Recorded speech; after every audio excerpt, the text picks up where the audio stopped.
Guys, நம்ம இன்றைக்கி என்ன பார்க்க போகிறோம்னா, நம்ம வீட்டிலே எப்படி ஒரு ஸ்கேட் போர்டு, அதாவது கடையில் வாங்குகிற ஒரு காலில் வச்சு தள்ளியிருப்பாங்களே ஸ்கேட் போர்டு, அதை நம்ம எப்படி வீட்டிலே செய்கிறதுன்னு நம்ம பார்க்க போகிறோம்.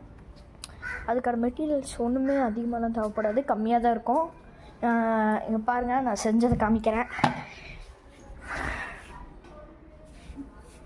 பாருங்கள், இதுதான் நான் செஞ்ச ஸ்கேட் போர்டு. இதுக்கு பின்னாடி ஒன்றுமே இல்லை, ஒரு ஸ்கேட் போர்டு மட்டும்தான் இருக்குது. இப்போ நம்ம போகலாமா? நானே இது ரொம்ப நாள் ஓட்டி தான் பழகினேன். இப்போது நான் மறுபடியும் ட்ரை பண்ணி பார்க்க போகிறேன். ரெடி?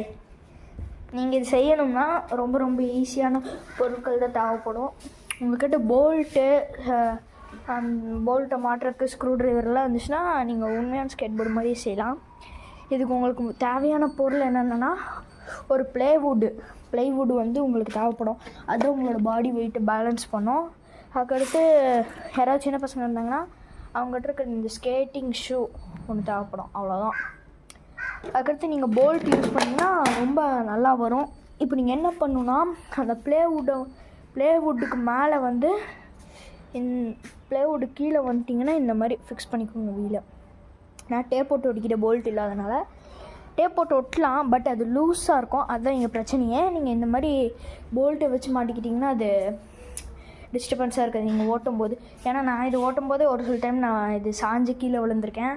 இது வந்து நீங்கள் இப்படி பெரிய சைஸை வந்து இந்த மாதிரி போல்ட்டு மாட்டுற இந்த பெரிய சைஸை வந்து நீங்கள் இங்கே மாட்டிக்கிட்டு அப்புறம் சின்னதை வந்து முன்னாடி மாற்றிக்கிட்டிங்கன்னா நீங்கள் இந்த மாதிரி ரெடி பண்ணிக்கலாம். நீங்கள் போல்ட்டு மாட்டிங்கன்னா அந்த போல்ட்டு மாட்டுற அந்த கேப்பில் நீங்கள் மாட்டிக்கோங்க, அப்போ தான் அது நல்லாயிருக்கும். இது மாதிரி மாட்டிட்டு அதுக்கு அடுத்த வீடியோவில் நான் இதை எப்படி யூஸ் பண்ணணும், எப்படி ப்ராக்டிஸ் பண்ணணும்னு நான் சொல்கிறேன். பை. வரட்டா?